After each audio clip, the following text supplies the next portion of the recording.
आपल्या सोबत आहेत भाजपचे वरिष्ठ नेते आमदार परिणय फुके. भाऊ, अधिकाऱ्यांनी सोशल मीडियावर पोस्ट टाकताना काळजी घेण्याचा मुद्दा तुम्ही उपस्थित केलेला काय नाही, काल आम्ही माननीय मुख्यमंत्री साहेबांना भेटून एक निवेदन दिलं आणि त्या संदर्भात आज विधान परिषदेमध्ये औचित्याचा मुद्दासुद्धा मांडणार आहे की ज्या प्रकारे सोशल मीडियाचा वापर शासकीय कर्मचारी अधिकारी ज्या प्रकारचं करतात आहे ते चुकीचं आहे. कोणत्याही सगळे जे नियम जे आहेत या संदर्भात जे कायदे आहेत नियम आहेत ते डावलून हे सगळे अधिकारी करतात आहे. आपण जर बघत असणार तर महाराष्ट्रामध्ये अनेक अधिकारी असे आहेत की जे एक कॅमेरामॅन सोबत घेऊन फिरतात आणि प्रत्येक याच्यात ते रील तयार करत असतात.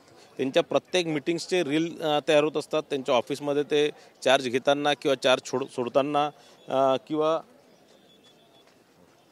उद्या संध्याकाळी विजय वडेट्टीवार सुद्धा आपल्यासोबत आहे. विजय भाऊ, परिणय भाऊने एक मुद्दा उपस्थित केला की अधिकारी रील्स आणि सोशल मीडियाच्या वापरावर निर्बंध यावे काय?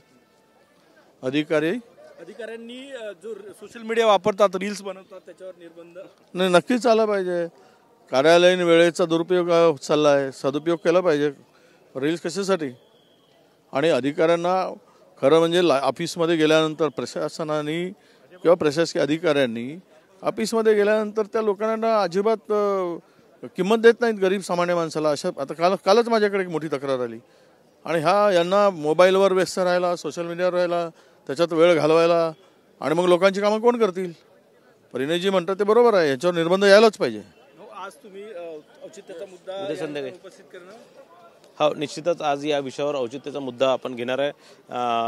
आणि हे जे सगळे रील्स जे अधिकारी कर्मचारी बदलतात, मी तुम्हाला अनेक तहसीलदार असे सांगणार, अनेक ऑफिसर्स IPS ऑफिसर सांगणार जे दिवसातनं 8 ते 10 रील्स त्यांचे इन्स्टावर किंवा बाकी याच्यावर येत असतात. आणि मला असं वाटतं की हे आपलं काम सोडून नुसतं रील्स बनवण्याचं काम करतात आहे, हे कुठेतरी बंद झालं पाहिजे. खूप खूप धन्यवाद. कॅमेरामॅन सचिन सयामसह गजानन उमाटे, TV9 मराठी, नागपूर.